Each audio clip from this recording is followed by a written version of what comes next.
Manila, capital and largest city of the Commonwealth of the Philippines, rises on the shore of the bay into which the Spaniards sailed in 1570, and where in 1898 Admiral Dewey achieved one of the greatest naval victories in history, the Battle of Manila Bay. As headquarters for American commercial interests in the Orient, Manila has been transformed from a sleepy Spanish town into a modern city. Inter-island ships, serving the archipelago of some 7,000 islands, berth along the quays of the Pasig River that flows through the center of the city. From the sterns fly both the American and Philippine flags, for the Commonwealth government is still under the protection and advice of the United States. Much of the local trading is carried on in cascos, flat-bottom boats which are poled through the many canals and waterways of Manila. Each casco has its family, whose life is spent beneath its thatched roof of bamboo or palm, veritable water gypsies in a climate that is kind to all. Manila is really three cities in one. Old Tondo, home of the Philippine masses, modern Manila, born of American development, and Intramuros, walled city of the Spaniards. The last, built on the south shore at the mouth of the Pasig River, is surrounded by 2.5 miles of walls, which, begun in 1590, were for centuries bulwarks against invasion. The moat encircling the walls was filled in for sanitary reasons by the Americans, and is today a drill ground, a recreation area, and a golf course. The walls and bastions are excellently preserved, and have withstood even earthquakes which at times laid ruin to the old city.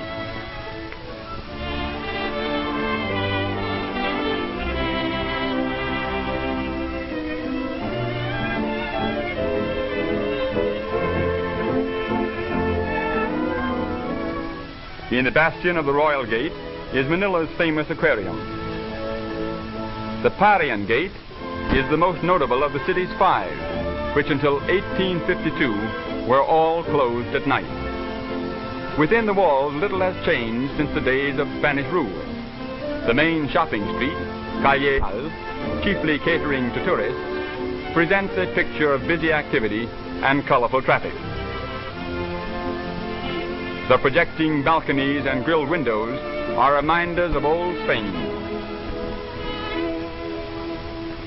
The Franciscan Church, more than 200 years old, is one of the many places of worship within walled Manila. For the Spaniards converted the Filipinos into the only Christian peoples in the Orient long before the Pilgrims landed at Plymouth Rock.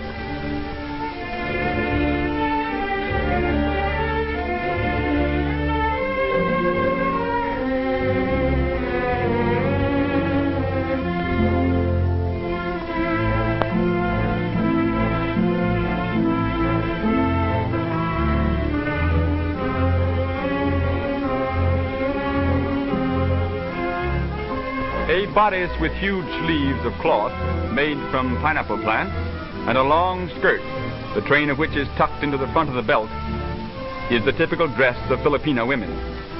Facing quiet McKinley Square is the cathedral, built in Byzantine style a little more than 60 years ago as a successor to other cathedrals destroyed by earthquake.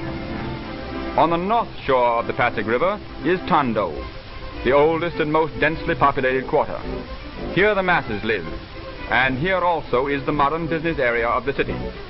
In this section are the greatest contrasts: fine skyscraper office buildings and banks among crumbling thick-wall ancient structures, broad straight streets and narrow crooked ones, canals teeming with boat activity, and paved streets with modern traffic. Traffic in all parts of Tondo is heavy and difficult to control, with swiftly moving autos abreast caramatas, the two-wheeled native conveyances drawn by active Philippine ponies.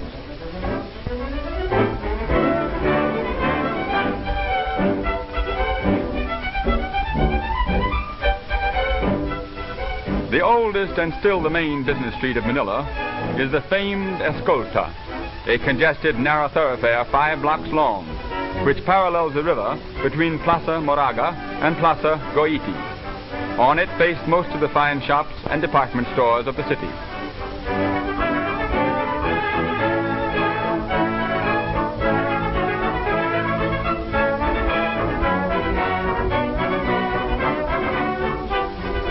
Another important thoroughfare is Rizal Avenue, named in memory of the great hero martyr, Dr. Jose Rizal, who was executed by the Spaniards in 1896, 2 years before the coming of the Americans.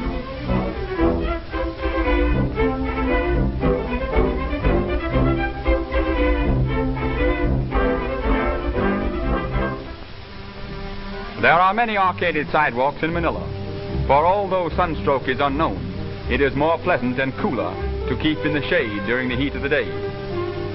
Each section of the city has its market, where practically everything used by the Filipinos can be purchased. In the Yangko market, a bazaar devoted exclusively to Philippine products, almost any locally made article can be secured.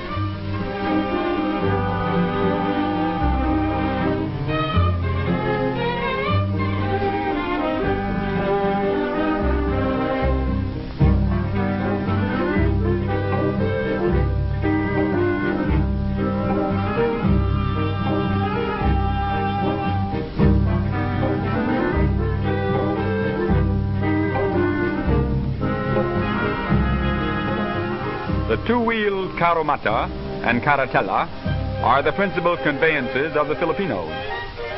These carriages accommodate 2 and 6 persons respectively. Little straw protectors are placed on the wheel when the passenger mounts or descends.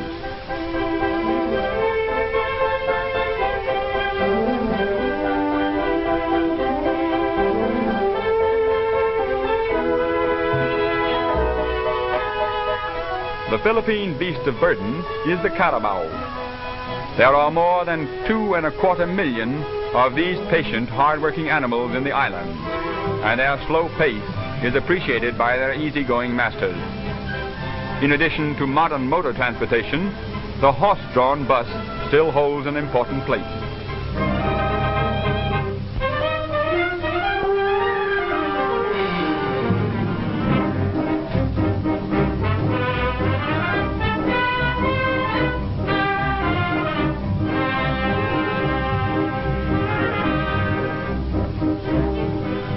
The Pasig River is spanned by 4 bridges. Jones Bridge, surmounted by Filipino figures, is the newest. The graceful arch stands on the site of the old Bridge of Spain. The spacious and dignified post office overlooks the river and faces upon the Plaza Lawton, where the Burgos Drive begins. The Burgos Drive, a magnificent wide boulevard, follows part of the sunken gardens of the old walled city moat. Near its middle stands the superb legislative building, completed in 1926 at a cost of $2 million. Today, it is the seat of the new Commonwealth government. In front of it, over the course laid out around the walls of old Manila, modern Manila plays golf.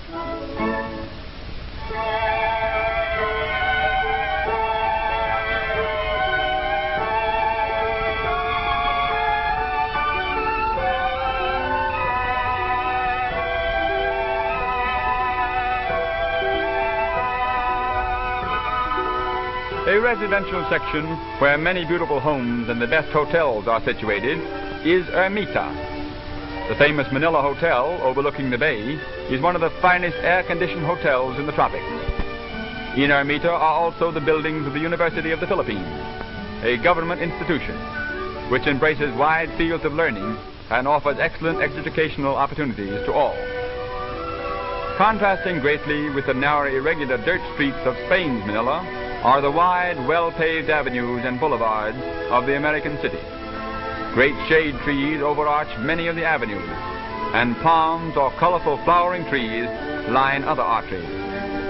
Dewey Boulevard, the pride of Manila, is built upon reclaimed land along the shores of the bay, an ideal location for the many residences of which the city boasts. Among them is that of the American High Commissioner. The spacious house with its gardens and patio is often the scene of social splendor. Situated on the north bank of the Pasig River are the executive offices and home of the President of the Philippine Commonwealth. In a mansion built as the suburban residence for Spanish governors, a Philippine chief executive now directs the home government of his island commonwealth, an archipelago fast changing from a dreamy Spanish colony to a modern agricultural, industrial, and independent country.